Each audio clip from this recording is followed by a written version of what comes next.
تھوڑا سا جھگڑا ہو جائے تو آپ کسی سے پیچھے نہیں ہٹتے، میں اور تو پہ آ جاتے ہیں. آپ کا وجود کتنا سا ہے.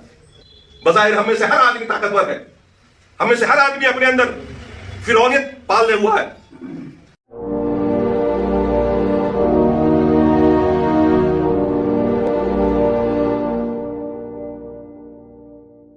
درود نبی کریم علیہ الصلوۃ والتسلیم اور آپ کے تمام آل و اصحاب پر جن کے ذریعے دین ہم اور آپ تک پہنچا. سامعین، مسلسل 3 خطبات آپ نے توحید کی اہمیت اور فضیلت پر سنا. جو باتیں اس سے پہلے کہی گئیں وہ سب اپنی جگہ مسلم ہیں.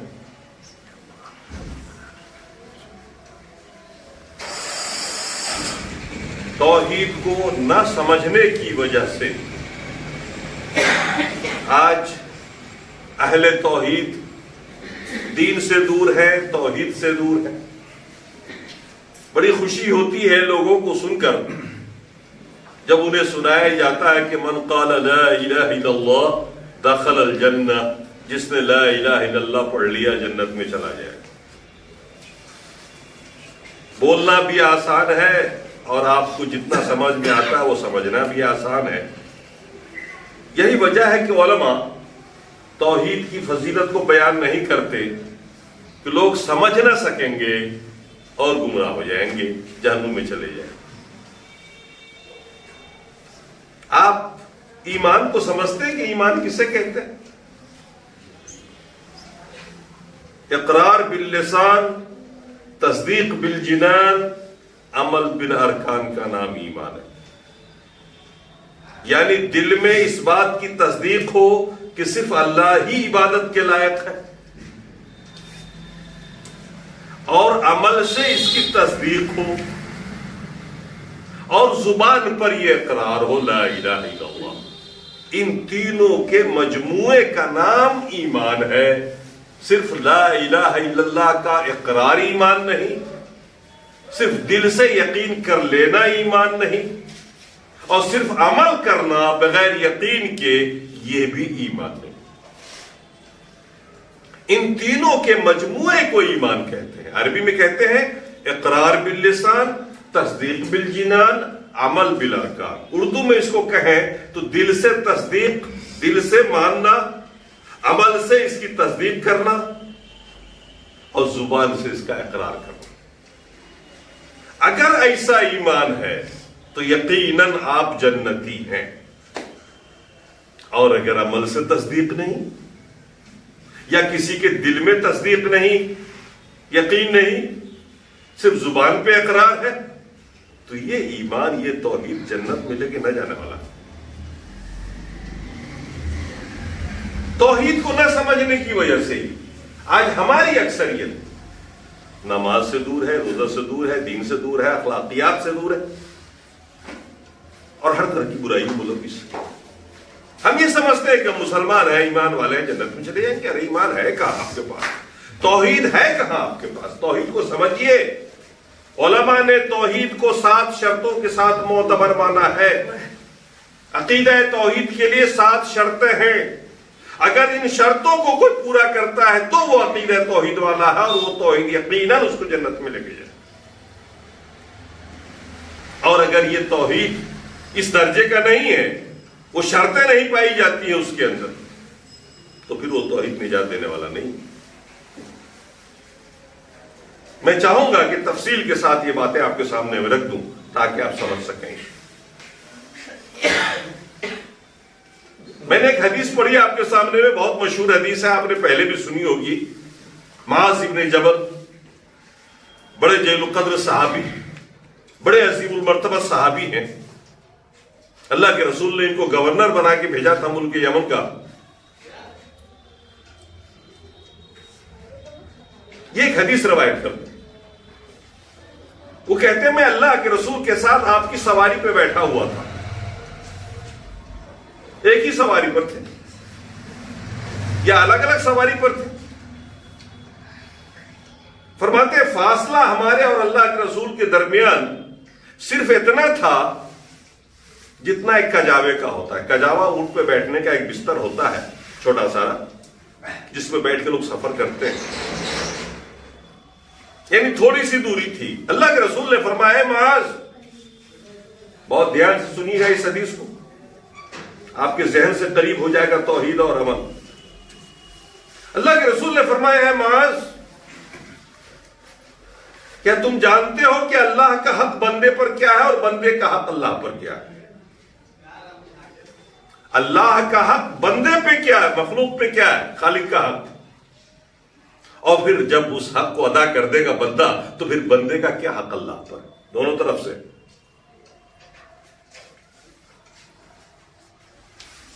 صحابہ کا طریقہ تھا کہ جانتے ہوئے بھی انجان بنتے تھے، کہتے تھے اللہ و رسول علم، اللہ اللہ کے رسول بہتر جانتے.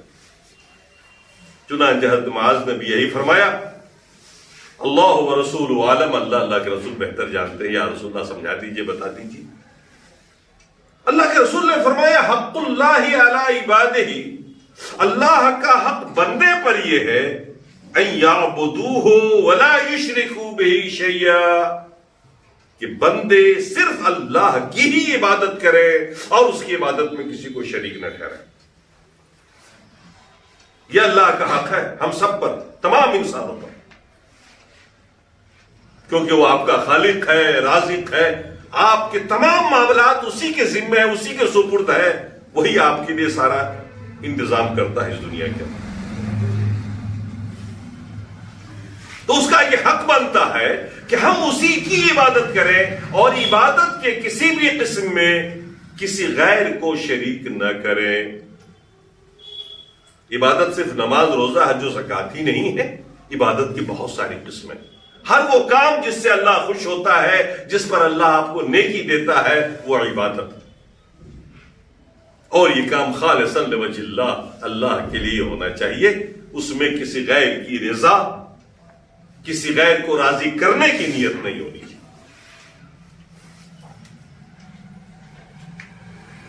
اللہ کے رسول نے فرمایا کہ جب بندے اس حق کو ادا کر دیتے ہیں تو بندے کا حق اللہ پر یہ بن جاتا ہے اللہ یعذب من لا یشرک بہ شیئا، کہ اللہ تعالیٰ اس بندے کو عذاب نہ دے جو اس کے ساتھ کسی بھی چیز کو شریک نہ کرتا.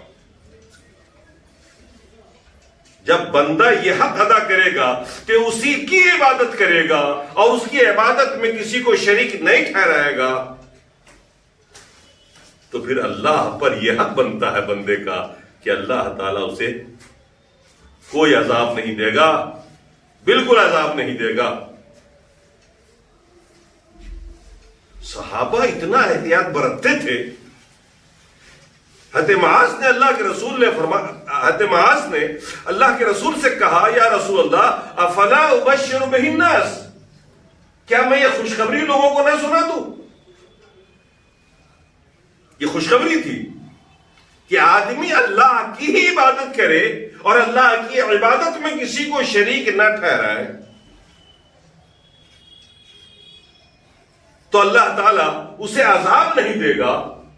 بندے کا حق ہے اللہ پر. یہ بڑی اچھی بات تھی.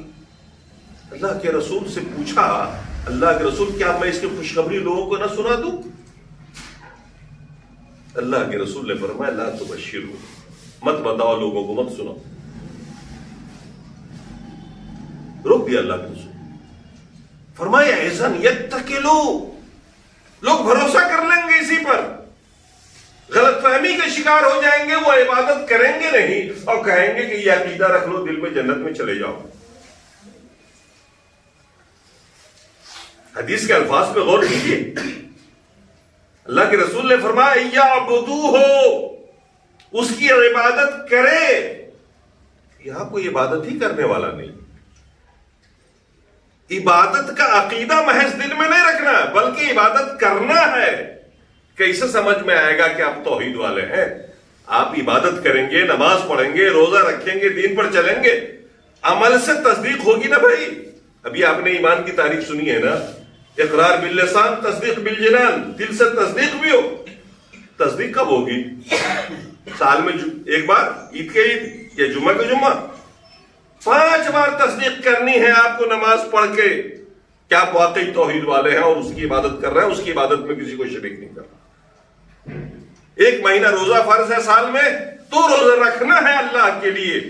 اور ثابت کرنا ہے کہ یہ روزہ جو آپ رکھ رہے ہیں صرف اللہ کے لیے بھوکے پیاسے ہیں.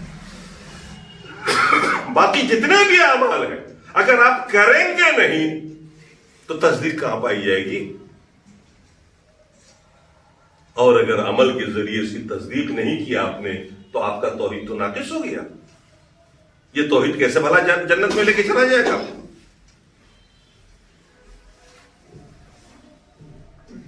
اب سوچئے، حضرت معاذ کہتے ہیں کہ اللہ کے رسول نے منع فرما دیا کہ لوگ اس کو ہلکے میں لے لیں گے، غلط مطلب لے لیں گے اپنے دماغ میں، اور اس کا انجام یہ ہوگا کہ نماز نہیں پڑھیں گے، دین سے دور ہو جائیں گے، جمعہ پڑھ لیں گے، عید بقرعید پڑھ لیں گے.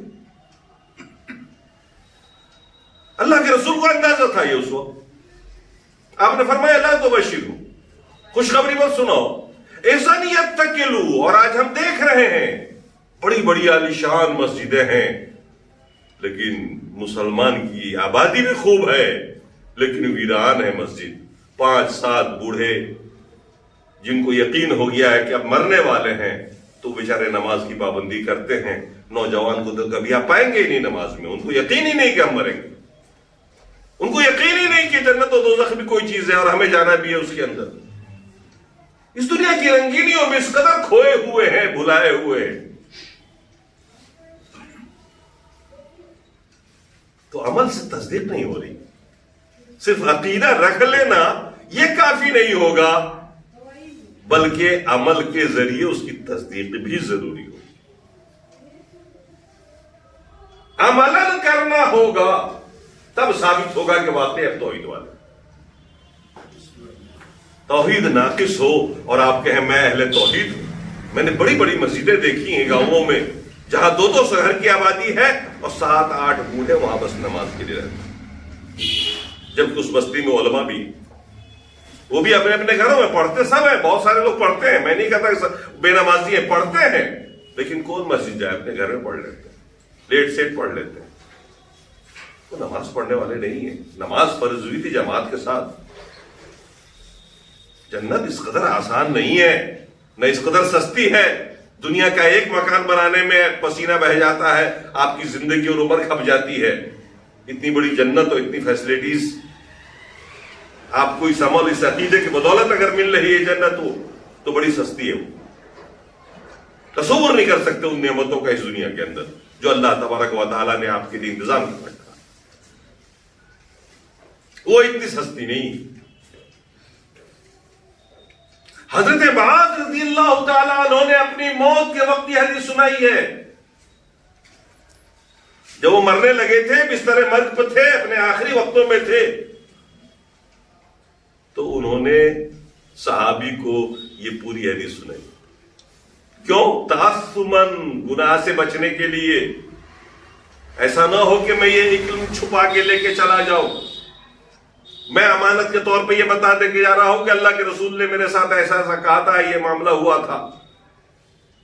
اسی لیے پوری حدیث اپنے انتقال کے وقت جب وہ مرنے لگے تھے، اس سے معلوم ہوا کہ علم کو چھپا کے لے کے جانا جائز نہیں ہے، خاص طور سے دین کا علم. ویسے دنیا کا علم بھی اگر آپ کچھ ایسا جانتے ہیں جو لوگ نہیں جانتے تو ان کو سکھا کے بتا کے جائیے. علم کو لے کے مت چلے جائیے چپ چھپا کر کے، تاکہ اس سے فائدہ ہو. لوگ فاخبر بہذا عند موتہ تعصما، حدیث کے الفاظ ہیں یہ. حضرت معاذ بن جبل رضی اللہ تعالیٰ عنہ نے اس حدیث کی خبر دی، اس حدیث کے بارے میں بتایا صحابہ کو اپنی موت کے وقت صرف گناہوں سے بچنے کے لیے. تو آپ اندازہ لگائیے کہ توحید صرف عقیدے کا نام نہیں ہے بلکہ عمل کا بھی نام ہے، دل کی تصدیق کا بھی نام ہے، زبان سے اقرار کا بھی نام ہے. لہذا وہ سارے لوگ جو اپنے آپ کو صرف اہل حدیث کہتے ہیں یا اہل توحید کہتے ہیں اور کہتے ہیں کہ میں شرک و بدعت نہیں کرتا، ارے آپ کو موقع ہی کہاں ملا شرک و بدعت کرنے کا؟ میں سمجھتا ہوں اگر موقع ملتا تو آپ کر بھی جاتے. آپ کو موقع ملے اور عملاً ثابت کر دیں آپ اس کو کہ ہم توحید پر قائم ہیں، ہم شرک کرنے والے نہیں ہیں، ہم بدعت کرنے والے نہیں ہیں، تب مانا جائے گا کہ واقعی نہیں. ایک آدمی کو کمرے میں بند کر دیجئے، رات دن تالا مار دیجئے، باہر سے کہیے وہ چور نہیں ہے، بے ایمان نہیں ہے، وہ برائی نہیں کرتا، ارے بھائی وہ کر کیا سکتا ہے؟ تو بند کمرے میں ہے. چوری تو جب ہی کرے گا نا جب معاشرے کے اندر وہ ہوگا، بد اخلاقی جب ہی کرے گا جب نہ معاشرے کے اندر ہوگا، جب اس کے بس میں ہوگا، طاقت میں ہوگی گناہ کرنا، اور نہ کرے گا تب نہ سمجھا جائے گا۔ نہ اس کو گناہ پہ قدرت ہے، نہ اس کو کسی برائی پہ قدرت ہے، تو کیسے کر لے گا؟ تو آدمی کو موقع ملے اور کر کے دکھائے یا نہ کرے تو سمجھا جاتا ہے نماز کا وقت ہے، آپ فری بیٹھے بھی ہیں، مر بھی نہیں رہے ہیں، حالانکہ نماز تو کسی وقت بھی معاف نہیں ہے، اور آپ بیٹھ کے ٹائم پاس کر رہے ہیں، تو آپ مانا جائے گا کہ آپ نماز کی قائل ہیں؟ نماز کا عقیدہ ہے آپ کے اندر، عبادت آپ کرنے والے نہیں مانا جائے گا۔ آپ ہزار کہیں کہ صاحب میرے پاس عقیدہ ہے کہ نماز فرض ہے، فرض ہے، فرض ہے، میرا ایمان ہے، اور عملاً تو آپ ثابت ہی نہیں کر رہے۔ نماز کا وقت آ کے چلا جاتا ہے، گزر جاتا ہے، اور بلا وجہ کی باتوں میں بیٹھے ہوئے لگے ہوئے، کیسے ثابت ہو جائے گا کہ آپ توحید والے؟ لہذا علماء نے لکھا ہے کہ توحید معتبر ہے 7 شرطوں کے ساتھ۔ پہلی شرط علم ہونا ضروری ہے، توحید کا علم ہو، یہ پہلی شرط ہے۔ اکثر لوگ توحید کا علم ہی نہیں رکھتے، توحید کے بارے میں جانتے ہی نہیں۔ اللہ نے قرآن کے اندر فرمایا فَاعْلَمْ أَنَّهُ لَا إِلَهَ إِلَّا اللَّهُ وَاسْتَغْفِرْ لِذَنبِكَ وَلِلْمُؤْمِنِينَ وَالْمُؤْمِنَاتِ۔ پہلے اللہ کا علم، پہلے لا الہ الا اللہ کا علم حاصل کرو، لا الہ الا اللہ کو جانو، سمجھو، یہ وہ کلمہ ہے، یہ وہ جملہ ہے جس کے لیے پورا مکہ اللہ کے رسول کا مخالف ہو گیا تھا۔ آپ نے کسی سے کچھ مانگا نہیں تھا، کوئی مطالبہ نہیں کیا تھا، آپ نے صرف اتنا کہا تھا قولوا لا الہ الا اللہ، لا الہ الا اللہ کا اقرار کر لو، تفلحوا، کامیاب ہو جاؤ گے، تملکوا العرب والعجم، عرب و عجم کے مالک بن جاؤ گے۔ صرف اقرار کرنے کے لیے کہا تھا، تلواریں نکل آئی تھی۔ کیوں؟ اس لیے کہ وہ سمجھتے تھے کہ لا الہ الا اللہ کا اقرار کر لینے کا مطلب یہ ہوتا ہے کہ ہمیں ساری چیزیں چھوڑ کر کے اللہ اس کے رسول کی اطاعت کرنی پڑے گی۔ وہ سمجھتے تھے، عربی ان کی زبان تھی، وہ لا الہ الا اللہ کا مطلب مشرک تھے لیکن سمجھتے تھے، اس لیے لڑنے بڑھنے پہ تیار ہو گئے۔ جنگیں کی انہوں نے، جنگ بدر، جنگ احد، سے ساری جنگیں اسی لیے ہوئی تھی، لیکن اقرار نہیں کر کے دی، کیونکہ وہ سمجھتے تھے۔ آج یہ سارے پڑھ رہے ہیں، سمجھ بھی نہیں رہے۔ تو پہلے لا الہ الا اللہ کو سمجھیے کہ عبادت کے لائق اللہ ہی ہے۔ کیوں؟ کیسے وہی عبادت کے لائق ہے اور کوئی کیوں نہیں ہو سکتا؟ اس لیے کہ پیدا اس نے آپ کو کیا ہے، ہر طرح کی نعمتوں سے نوازا ہے۔ پوری دنیا مل کر کے آپ کے لیے دانا ایک نہیں بنا سکتا، گیہوں کا نہ ایک مکئی کا دانا نہیں بنا سکتا۔ ہوائی جہاز بنا سکتا ہے آپ کے لیے، موٹر سائیکل بنا دے گا، بڑی بڑی گاڑیاں بنا دے گا، بڑی بڑی بہترین چیزیں بنا کے دے دے گا آپ کو، لیکن اگر دانا ختم ہو جائے، دنیا سے پانی ختم ہو جائے، ہوا ختم ہو جائے، تو کوئی بنا لے گا کیا؟ ایک سائنٹسٹ کا کام کیا ہوتا ہے کہ اللہ نے جن چیزوں کو پیدا کیا ہے انہی کو آپس میں مرکب کر کے ملا کے کوئی نئی چیز بنا کے آپ کو دے دینا۔ وہ کسی نئی چیز کی تخلیق تو نہیں کر سکتا نا۔ وہ اللہ آپ کو پیدا کرنے والا ہے، آپ کو روزی دینے والا ہے، آپ کے لیے منتظم ہے اور آپ سے محبت کرتا ہے، اسی لیے وہ سب کچھ آپ کو دیتا ہے۔ اب آپ بتائیے کہ رب کے علاوہ کون ہے جس کا احسان ہے آپ کی ذات پر؟ اتنا چھوٹے موٹے احسانات تو ماں باپ کے بھی ہوتے ہیں، سماج کا بھی ہوتا ہے، بھائی بند کا بھی ہوتا ہے، لیکن رب والا احسان کوئی نہیں کر سکتا۔ سعودی عرب کا واقعہ، ایک بوڑھا وینٹیلیٹر پہ تھا، آکسیجن سے سانس لے رہا تھا، 8 گھنٹے رہا وہ وینٹیلیٹر پہ، بچ کے نکلا جب اس کے سامنے میں 5,000 ریال کا بل تھمایا ہاسپٹل والوں نے۔ وہ بوڑھا رونے لگا، بل کو دیکھ کے رونے لگا، اتنا رویا، بے تحاشا رویا، ڈاکٹروں کی ٹیم جمع ہو گئی کہ بھائی کائے کو رو رہے ہو، زیادہ بل تو کم کر دیں۔ نہیں دے سکتے تو معافی کر دے بھائی، رو مت. لیکن وہ شیخ روئے چلا جا رہا ہے، روئے چلا جا رہا ہے. غریب آدمی نہیں تھا، امیر آدمی تھا. ڈاکٹر نے پوچھا رو کیوں رہے ہو بھائی؟ بل اگر بہت زیادہ ہے تو کم کر دو، جو دے سکتے ہو وہی دے دو. نہیں دے سکتے چلو ہاسپٹل سے معاف کرتے، مگر چپ رہو اللہ کے واسطے. اس نے کہا رو اس لیے نہیں رہو، رو اس لیے نہیں رہا ہوں کہ میرے پاس پیسے نہیں ہیں، میں 5 نہیں 50,000 دے سکتا ہوں ریال. رو اس لیے رہا ہوں کہ تم نے 8 گھنٹے آکسیجن دیا ہے نا، 5,000 کا بل دے دیا. اور ساری زندگی جس نے بغیر کسی بل کے ہمیں سانس کی ہوا دی ہے، آکسیجن دیا ہے نا، اس نے آج تک کوئی بل نہیں بھیجا. اگر وہ بل بھیجنا شروع کر دیتا نا تو شاید ہم 1 دن بھی سانس نہیں لے پاتے، 1 گھنٹہ بھی نہیں لے پاتے. یہ روشنی جو ہو رہی ہے نا، اس کا بل آ رہا. اللہ تعالیٰ پوری کائنات کو روشن کر رہا ہے، کبھی کوئی بل آیا آپ کے پاس؟ پانی کے بغیر ہم جی نہیں سکتے. اگر وہ 1 سال اکال کر دے، بارش نہ برسائے تو شاید ہم سب مر جائیں. کہاں سے خریدیں گے، کہاں سے لائیں گے؟ پانی ختم ہو جائے تو. جب تک سمندر میں پانی رہے گا اسی کو نہ ریفائن کر کے آپ کو دیا جا سکتا. وہ بھی ختم ہو جائے تو سوچیے آپ کیا کریں گے، کیا پیئیں گے آپ؟ یہ بھی اسی کا دیا ہوا ہے اور بغیر بل کے دے دیتا ہے. کوئی پیسہ نہیں. آپ کی جتنی اچھی صحت ہے، اتنی اچھی صورت ہے، اتنے اچھے کپڑے ہیں، یہ سب کون دے رہا ہے آپ کو؟ وہی رب دے رہا ہے. پھر بھی عبادت کے لائق اس کے علاوہ کوئی دوسرا ہو سکتا ہے کیا؟ تو پھر اس کو عملاً ثابت کیوں نہیں کرتے آپ؟ منہ سے تو کہتے کہ نہیں یہ صاحب واقعی نہیں ہو سکتا. عمل سے کیجئے، ایمان لائیے اس کے اوپر. ایمان میں عمل داخل ہے. میں نے سنائی تھی ایک حدیث پیچھے، ایک صحابی نے پوچھا تھا نا، ایُّ العمل افضل یا رسول اللہ، سب سے اچھا عمل بتائیے کون سا ہے؟ اللہ کے رسول نے نماز کو نہیں بتایا تھا، روزہ نہیں بتایا تھا، حج زکات نہیں بتایا تھا، بتایا تھا الایمان باللہ، اللہ پر ایمان لانا یہ سب سے بہتر عمل ہے. اس سے بڑا کوئی عمل نہیں. یہ اتنا بڑا عمل ہے کہ آدمی جب جس دن اقرار کر لیتا ہے، دل سے، زبان سے اقرار کرتا ہے، دل سے مانتا ہے اور عمل سے تصدیق کرتا ہے، اللہ تعالیٰ اس کے پچھلے گناہ کو معاف کر دیتا ہے. پہلے اس کا علم حاصل کیجیے.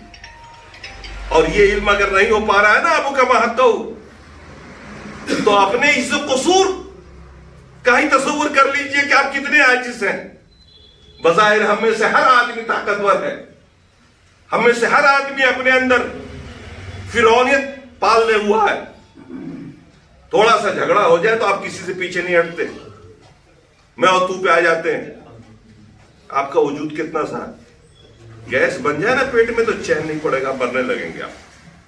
ایک پیٹ میں درد ہو جائے نا تو پریشان ہو کے رہ جائیں گے آپ، وویلا مچا دیں گے آپ. ایک پیر ٹوٹ جائے، ایک ہاتھ کٹ جائے تو آپ سیدھے سیدھے عاجز ہو جائیں گے.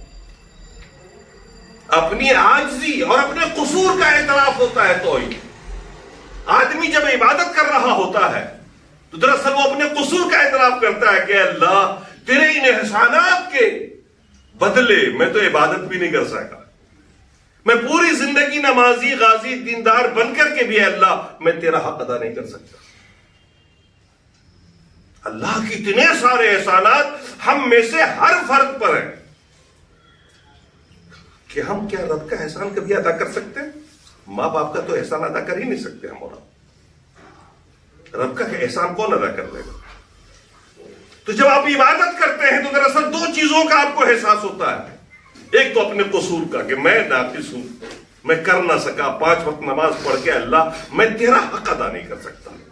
اور اپنی عاجزی کا آپ کو احساس ہوتا ہے. تو آپ کی عبادت آپ کو عاجزی سکھاتی ہے، آپ کی عبادت آپ کو احساس دلاتی ہے کہ آپ کتنا بھی کر جائیں رب کا شکریہ ادا نہیں کر سکتے، رب کا احسان نہیں چکا سکتے اس دنیا کے اندر. یہ علم ضروری ہے. اس کے بارے میں اللہ نے فرمایا فَعَلَمْ أَنَّهُ لَا إِلَهَ إِلَّا اللَّهُ، پہلے لا الہ الا اللہ کا علم حاصل کرو، وَاسْتَغْفِرْ لِذَنبِكَ، اور اس کے بعد استغفار کرو، گناہوں سے معافی چاہو. کیونکہ ہم ہزار عبادت کرنے کے باوجود بھی اللہ کا حق ادا نہیں کر سکتے، لہذا ہم اللہ سے استغفار کرتے ہیں، استغفر اللہ ربی من کل ذنب واتوب الیہ، اے اللہ میں مغفرت چاہتا ہوں اپنے ہر گناہ سے جو میں نے دانستہ یا نادانستہ جان بوجھ کر یا انجانے میں کیا ہے۔ یہ استغفار اس قدر اہم ہے کہ آدمی کو جتنا ہو سکے دن بھر میں کرنا چاہیے۔ اللہ کے رسول جو معصوم تھے، جو گناہوں سے پاک تھے، جن کی گارنٹی اللہ نے لی مغفرت کی، وہ دن میں 100 بار استغفار کرتے، 100 بار استغفار کرتے تھے، اللہ سے معافی مانگتے تھے۔ اتنی عبادت کے باوجود آپ کی عبادت بھی مشہور ہے، حتیٰ یتورم قدمہ، آپ اتنی دیر تک کھڑے ہو کے رات کو تہجد پڑھتے تھے کہ آپ کے دونوں پیر میں ورم آ جاتا، اب پھر بھی استغفار کرتے تھے 100 بار۔ ہم اور آپ دن بھر میں 2 4 10 بار بھی استغفار نہیں کرتے، آپ کو کبھی احساس نہیں ہوتا کہ آپ عاجز ہیں، ناتواں ہیں، آپ قصور، آپ کے اندر کمیاں ہیں، ہم میں سے کوئی احساس نہیں کرتا۔ تو عبادت جب آپ اللہ کی کرتے ہیں نا تو آپ کو اپنے قصور و عاجزی کا احساس ہوتا ہے۔ اسی لیے اللہ نے فرمایا پہلے اللہ کا علم، لا الہ الا اللہ کا علم حاصل کرو، سمجھو اس کو، اس کے بعد تم استغفار کرو، جتنا زیادہ کر سکتے ہو کرو، اور اپنے ہی لیے نہیں، واستغفر لذنبک، اپنے لیے بھی کرو، وللمؤمنین والمؤمنات، اور مومنین و مومنات کے لیے بھی کرو، سارے مومن کے لیے کرو استغفار، کیونکہ کوئی بھی مومن ایسا نہیں ہوا دنیا میں آج تک جس نے اللہ کا حق ادا کر دیا۔ سارے بے بس ہیں ہم اس رب کے سامنے، وہ ایک ہلکی سی مصیبت بھیجتا ہے، ہم سارے لوگ بے بسی مبتلا ہو جاتے ہیں۔ وہ ایک بارش روک کر کے ہم سب لوگوں کو احساس بے بسی میں مبتلا کرتا ہے، مگر ہم احساس نہیں کرتے۔ وہ جاڑا دے کے بھی کرتا ہے، ٹھنڈی دے کے بھی احساس کراتا ہے کہ آپ چاہے جتنے کپڑے پہن لو ٹھنڈے ہی رہو گے، اور ٹھنڈ لگتی ہی رہے گی، اور کبھی گرمی دے کے آپ کو احساس کراتا ہے۔ وہ رب ہی ہے جو آپ کو بچا رہا ہے۔ ہم احساس سے خالی ہوتے چلے گئے، جبکہ ہم انسان ہیں، باشعور مخلوق ہیں، اس کے باوجود بھی بے شعوری کیا؟ یہ نتیجہ ہے کہ ہم رب کے احسانات کو بھلائے بیٹھے ہیں۔ استغفار کرو۔ اللہ نے فرمایا واللہ یعلم متقلبکم ومثواکم، اللہ تمہارے قبر کو بھی جانتا ہے کہ تم مر کے کہاں بھی دفن ہوگے، وہ بھی اللہ کو پہلے سے علم ہے۔ ومثواکم، اور مرنے کے بعد تم جنت میں جاؤ گے یا جہنم میں، پہلے سے اللہ کو اس کا علم بھی۔ یہ بھی احساس رہے کہ اللہ ہمیں اور آپ کو پتہ نہیں کسی کو کہ ہم کہاں دفن ہوں گے، ہم میں سے کسی کو پتہ نہیں ہے، پتہ نہیں ہم لوگ کہیں جا رہے ہوں، باہر سفر میں انتقال ہو جائے، سعودی میں کہیں ہو جائے، وہیں دفن ہوں گے۔